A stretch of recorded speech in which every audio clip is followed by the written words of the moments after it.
that I really love is your Bilingual Finance Fridays. Like, I love tuning in because I get to hear like your perspective on finance, personal finance, topics on finance.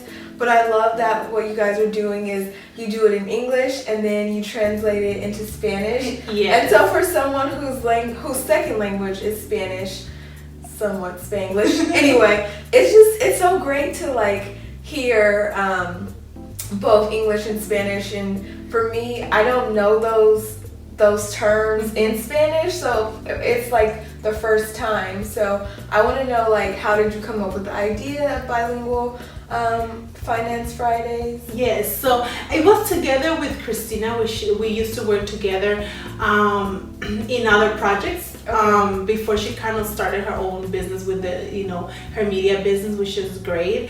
And I think one of the main things was during the pandemic, right? So because we have always worked in other stuff, so I think she kind of knew that we have this like thing where something comes up to mind, like she'll just tell me and I'll tell her, like it's pretty, we just kind of vocalize it. So she calls me once, and I think it was around March, April, like literally when the pandemic just hit, and a lot of people were feeling like a lot of anxiety, stress, and people, like a lot of people started losing their jobs immediately, if you remember. So it wasn't like, it was within weeks. So she reached out to me and she was like, "Oh, Diana, why don't we start something where people feel like still connected, because people feel disconnected, and now we really cannot really socialize or see others because of everything that's going on." So she's like, "Why don't we start a show?" And really, she just kind of said, like, she brought up the idea, and I was like, "Okay, let's just do it." We hadn't really planned it or talked about like people need it right now, and let's just kind of do it as it goes, and that's what we did. So I do give her a lot of the credit, because I was just like there. She's like, "I'm just gonna ask you the questions and you answer them." I'm like, okay. I'm the type of person that sometimes, like, when it comes to taking doing something new, and if it's for the community, I don't think of it twice. So it's not like, because I feel like if I had planned it, I would think of all these little details and freak out. So I'm like, and you can talk yourself out of it. Yeah, so I was like, no, I'm just gonna do it, and like, this is what we love to do, and I know it's gonna come out good because that's what we do, right? So that's how we just came up with the idea. It was like literally because of the pandemic. Okay, so there was a silver lining. I love to bring up silver linings in this series because I feel like it's important to know that no matter like what's going on, there's always like, rainbows, and there's like the sunshine, and to know that you guys weren't even thinking about starting this, and it's such an amazing tool. I love tuning in, and I will say that I do have some questions. Okay. I did ask on my IG if people have questions, and a lot of the questions were around both budgeting and debt. Okay. So one of the questions in terms of, I'll say budgeting, was like, how do you create a budget for yourself? I think one of the main things really is always, you kind of want to make sure that you look at what are your goals first. Because every budget, because what you do when it comes to the budget, or doing the components of a budget, of how much you spend, how much money comes in and how much money goes out, is really, you want to tell a story with it, right? So the main thing is, where do you want to go with this budget? Because at the end, is basically what you're doing with the budget is translating these numbers into a story.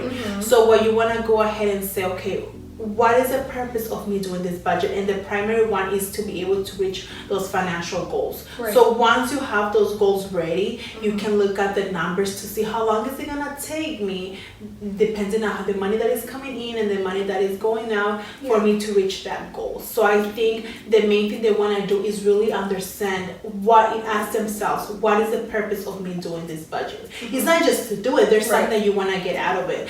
So I think the main thing is really understanding why you want to do it, create those goals, which is, obviously alignment with your values, because that's really what makes us happy at the end of the day as humans.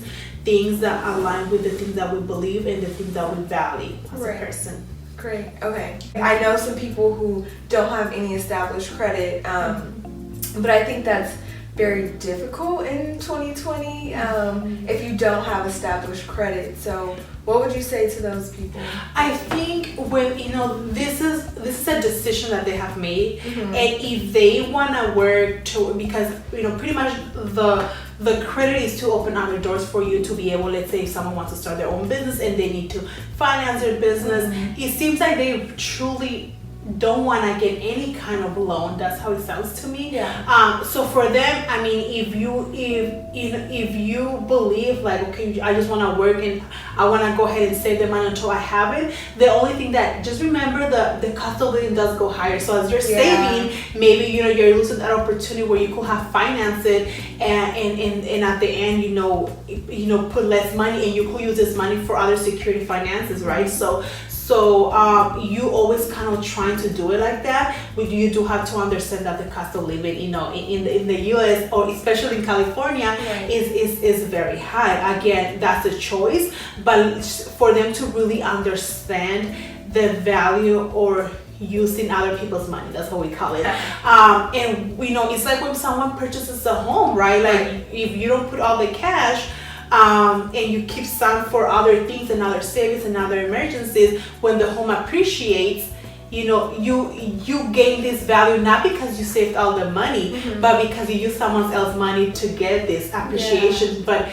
if they, that's a choice. If they want to do it like that, it's fine, but just kind of showing them the other picture. I do believe that we all have different ways and different things of doing, and making decisions. So I don't think there's a right or wrong, as long as you have the information. If they still say, okay, I still don't want to do it, I don't believe in it, that's fine. That's a choice. Just kind of showing them what they might be missing out. And at the end is the pros and cons. And some people really don't use credit. They're okay with it. It could be something of like having this negative connotation of like having debt or bad, but it's really, not all kind of debt is bad. There's one that helps you build wealth, but some people kind of have the impression that it's all bad, right? So I think just kind of giving them that education and that information, and at the end of the day, if they still don't want to use it, that's a choice. How do I establish credit? So I really want to make sure that they do get a secure credit card. You can get it with your local bank. A secure credit card pretty much is you put the money down, like let's say it usually tends to be $500, and they'll monitor the way that you use the money. So I always tell them use it every month, because if there's no activity, how are they gonna make the decision to give you credit? So make sure that you use it, and make sure that you use it for something that you already paid for anyways. So don't go out like going, on a shopping spree. Go ahead and do it for a cell phone, cable, something that you already do it, because then in your mind you already know exactly around how much you pay for that, so you kind of stay within that limit. And then you do it usually for a year, and after a year they kind of see and monitor everything, and then they give you your $500 back, or whatever the choice was on how much you were gonna put down. And then they actually give you credit. So that's the best way, because some people go and do purchase something that they really don't need. Like for example, like they might go from no credit to going and getting a car note, and now you have like a very expensive interest rate because there's no credit. So I think that you don't have to purchase something for you to be able to build credit. You can do it with a secure credit card, and it actually reports to all 3 credit agencies, which is the best. Nice. What credit score or like range do you need to buy a home? The lowest is 640. However, you don't want to do the lowest, right? Because right now with the market, the interest rates are really like great and low, right? That's why people are still purchasing, because of the interest rate, right? So you want to make sure that you get the best interest rate in that market. So even though interest rates are low, it doesn't mean that you're gonna get the best one, because they factor in the type of credit score that you have. So I will recommend, I really, personally as a coach, every other coach might have different opinions. I will say 720 and higher. Once you're in the 720, you're in the excellent and more like good. So then you kind of start getting those benefits, right?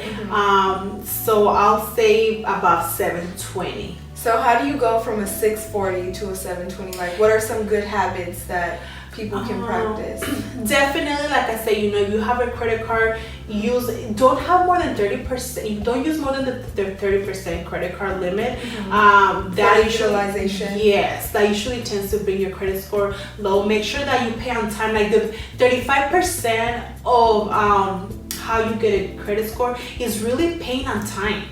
Some people have the impression, I don't know, when I talk to clients about like, the more I use, and they like, let's say I use 300 and then the next month I go pay the full 300, my credit score is gonna be higher. No, as long as you pay on time. Like if it's $30 and you're paying on time, and you monitor that, that's really what brings your credit score up. Like really just one late payment can really bring your credit score down. So really it's paying on time and not opening credit cards that you don't need.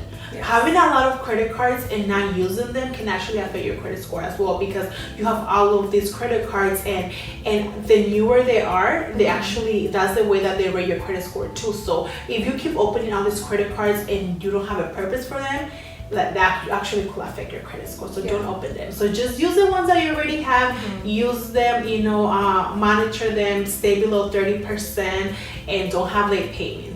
It's simple. It's there's no magic to it. It's just really just having that responsibility of making sure you pay on time, and you most importantly, hopefully, you can pay it in full. Every month, and just kind of when the cycle closes, for them to see, this person is responsible. What they like to see is, hey, they have credit, but they see it as an option. They don't depend on credit.